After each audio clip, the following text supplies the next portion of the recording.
So this is a request from some of your classmates to just go over this concept of average rate of change, writing the equation of a secant line, and then the application of the difference quotient.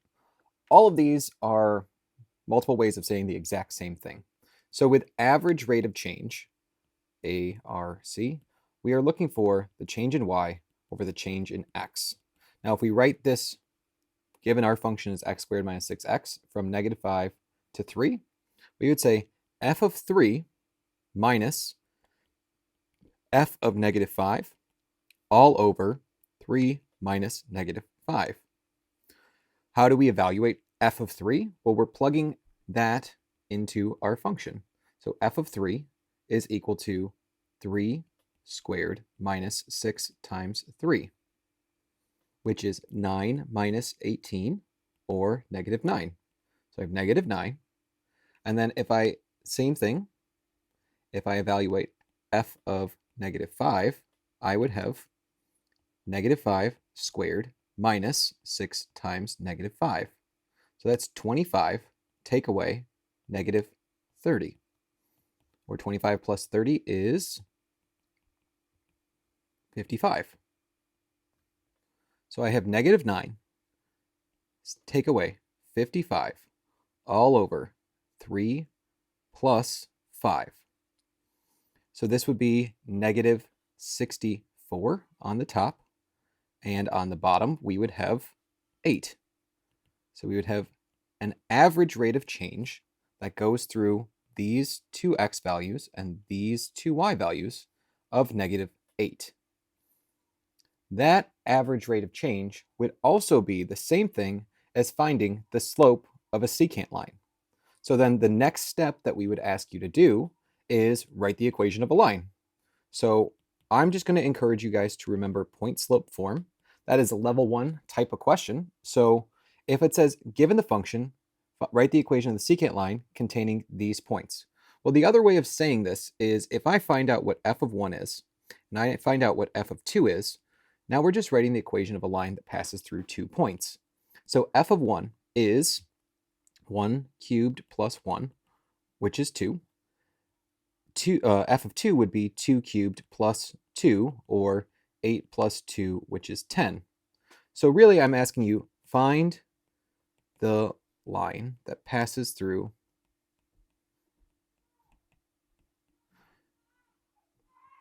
1, 2 and 2, 10. Now if I told you that before, if I give you 2 points, write the equation of a line, you're like, Mr. Swenson, this is a really easy question. But somehow if we change it to this function notation, it throws people off. We're doing the exact same thing as we did in 1.3.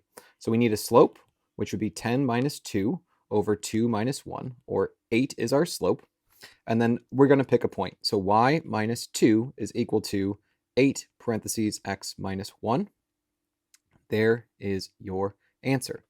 This is the equation of the secant line that passes through those 2 points. If you can find the average rate of change, which means you can find the slope of the secant line that passes through the 2 points, then the next application that we'll do is the difference quotient.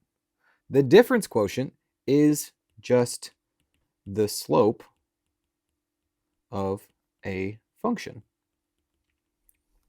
So the formula looks like f of x plus h minus f of x all over h.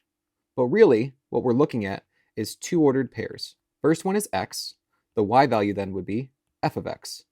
The second point that we're dealing with is x plus h, and then the y value there would be f of x plus h. So if you need steps for finding the difference quotient, and notice I didn't ask you any questions of the difference quotient on the quizzes, but this will be on your test. Step 1, find x plus h, which means wherever we write x, we're going to write x plus h squared. And all of you are not going to make the same freshman mistake where you are not going to say x plus h squared is x squared plus h squared. All of you know that if you need to, you could always write it twice and FOIL it, but we will get x squared plus 2xh plus h squared minus 1. So that's step 1. Step 2 is going to be subtract the original function from what we just found, which would be from the numerator. So we'd have x squared plus 2xh plus h squared minus 1 minus, and I'll put parentheses, x squared minus 1.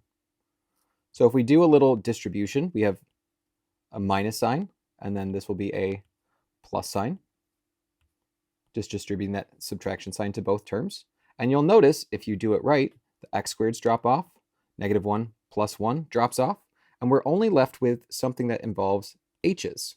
And that's what we want, because the h's on the third step, if we write f of x plus h minus f of x all over h, we take the GCF out,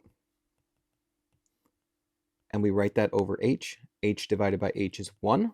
So our final answer for simplifying the difference quotient for this quadratic function would be 2x plus h. So a 3-step process for finding the difference quotient. This is the first calculus concept that we're covering in our class. We'll do one more, and then you guys can continue working on these problems. Again, this was just a request from one of your classmates, so I thought I'd help you guys out. So simplify the difference quotient given the function 2x minus 3. So 3-step process. First, find x plus h.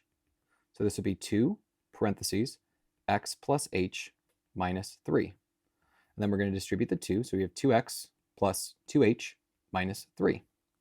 Step 2 would be f of x plus h minus our original function, f of x. So we write 2x plus 2h minus 3, subtract parentheses 2x minus 3. And again, we're just distributing that negative sign to both terms, so it would be minus 2x plus 3. The 2x and negative 2x go away, the negative 3 and positive 3 go away, and we are left with 2h. Step 3 is write the resultant thing that we have all over h. So I'd have 2h over h. So if I'm simplifying the difference quotient here, I get 2. Now, if you look back to the original function, you will notice that this 2 is the slope. And what the difference quotient finds is the slope of a function through any 2 points. So hopefully you see that each of these concepts are interconnected. We're looking for the average rate of change between 2 points given any function. Okay, hopefully this helped, Falcons. See you in class.